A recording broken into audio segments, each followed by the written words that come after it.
Hello, everybody, and welcome to week 4 of the term. Uh, the term seems to be going well, and I just wanted to check in, say hello, and try to give it kind of an update on the process of what we're talking about in the course, and then I'm going to let you go, and we will not talk again until next week. First off, it was great hearing from you all last week in the discussion board. You have all made progress on your projects, even if it doesn't feel like it. Now, the overriding feeling of the discussion board last week was a little bit gloomy, a little bit of doom and gloom, but that's okay. You are all working hard, you're all making progress, whether you know it or not. The doom and gloom is pretty common in a project like this. You are pretty early in the writing stages, so most of you don't have much written down yet. You have a lot of ideas in your head, but it's hard to get that onto paper. I get that. And the thing to keep in mind is that eventually you will. It can be hard getting there. Everybody thinks that their project sucks at this point in the process. And realistically your project probably does suck, but that's because it's not the final draft yet. You're still in the rough draft stage. You've got a lot of work to do left on it. You have some time left to do the work on it. Now, we're almost at the halfway mark in the term, but you do have time. All is not lost. You are doing well. Many of you have contacted me via email or in the general questions discussion board, and I have hopefully been able to give you some suggestions and advice on where to go from here, and hopefully helped you to block or break the writer's block that you've been feeling about this project. Continue to get in touch with me. That's why I'm here, is to help you get through the process. So if you get stuck, let me know, and I might be able to help you through it. And some little musical motivation here for you. Well, actually, before I do that, I also want to talk a little bit about the concept of self-plagiarism. Some of you have been asking about that in the discussion boards. Some people have sent me emails. Somebody have made comments in various places about self-plagiarism, and I wanted to spend a little bit of time kind of talking about what that means in a project like this. Now, we all know what regular plagiarism is, where you copy the ideas of somebody else and do not provide credit to that other person. You pass it off as your own work. That is obviously bad. Self-plagiarism is a little bit more complicated, though, because the person that you're ripping off is you. So the rules are not exactly the same for self-plagiarism versus regular plagiarism. What we want to see happen in this course is you're building on the work that you've done earlier. At the very least, you're building on the work that you did in History 790. Many of you are building on the work that you've done all the way back to History 501, and that's great. When it comes to self-plagiarism, the thing is, it is okay to reuse ideas from earlier papers and sources from earlier papers, arguments from previous papers.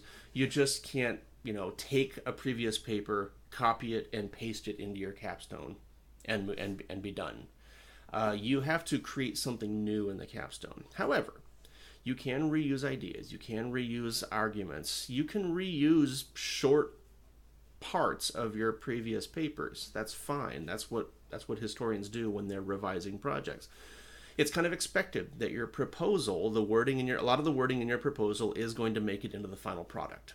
That's expected, and that's okay. You don't have to take the proposal, burn it to the ground and rewrite the entire thing for your introduction to the capstone.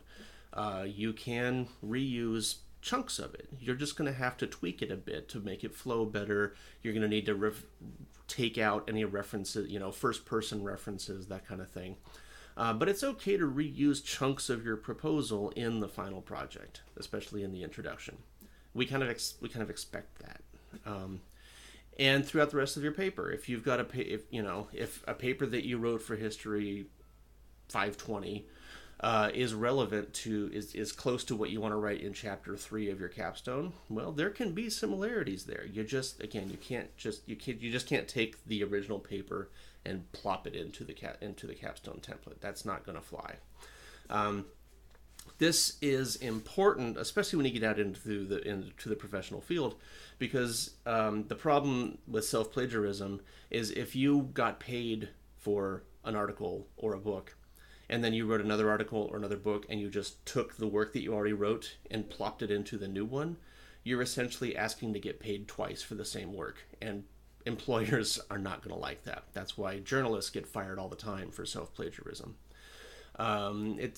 So that applies here too. But we don't expect you to, like I said, I don't expect you to burn the old stuff to the ground and rewrite everything from scratch. You can reuse chunks. And if you have any questions, if you've got an example that you're not sure about, run it by me. Send me an email, post it to the optional check-ins on Brightspace, whatever you like. Let me take a look at it and I can give you my feedback on it. Okay. The other thing coming up next week is the first rough draft, as you've been hearing me threaten all along. This will be a peer review. So you're going to be running this by everybody. You're not going to be submitting it directly to me. You're just going to post it to the week 5 discussion board, and then everybody's going to offer comments on that.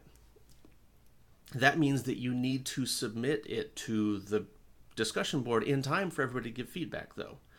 So I'm going to ask you to please upload whatever you have done by Monday or Tuesday at the latest of next week. So that way everybody has time to read it and offer feedback and suggestions and all of that, including me, your peers, and I. We all need to offer comments on it. We all will offer comments on it. I will go through and I will offer feedback on every one of these. And then your peers will also offer feedback on it, of course. But you need to get that in early enough for everybody to be able to offer feedback. Now, this is stressful, I know. This is a rough draft, though, as everybody knows. Everybody knows that this is a rough draft. So, when you submit something, don't stress too much about it being perfect, about it being pretty. Just submit whatever you have. And one thing I will ask you to do is for the sections that are not complete on this draft, please insert an outline or something so that we can see what you're going to do with those sections. That way, we don't scratch our heads at the end of it saying, okay, I see this part, but where's the rest of it going to go? At least put in an outline of some kind so that we know what you're going to be doing in all of those unfinished sections. And everybody's going to have unfinished sections. It's just how the game works. We are going to be offering feedback on what is submitted to us. Okay. So hopefully that makes sense. Let me know if you have any questions or concerns. Again, there's the optional check-ins that are available this week on Brightspace. We don't have any in-class assignments going this week. We don't have any discussion boards or anything. So once you're done watching me perform here, you feel free to close Brightspace, go off and do your own thing. We will see you next week in the peer review. So I will see you hopefully early next week with a draft submitted to the discussion board for week 5, whatever that week is. Module 5, yes. And we can then start offering feedback. So I look forward to seeing your updates, and I look forward to next week to seeing all of your commentary on your fellow students' projects. Okay, I think that's it for now. Have a good week. Hope have a productive week. And as always, let me know if you have any questions, concerns, comments, and again, feel free to submit drafts, sections, whatever, to that check-in board Dropbox on Brightspace. Okay, I'll see you next week.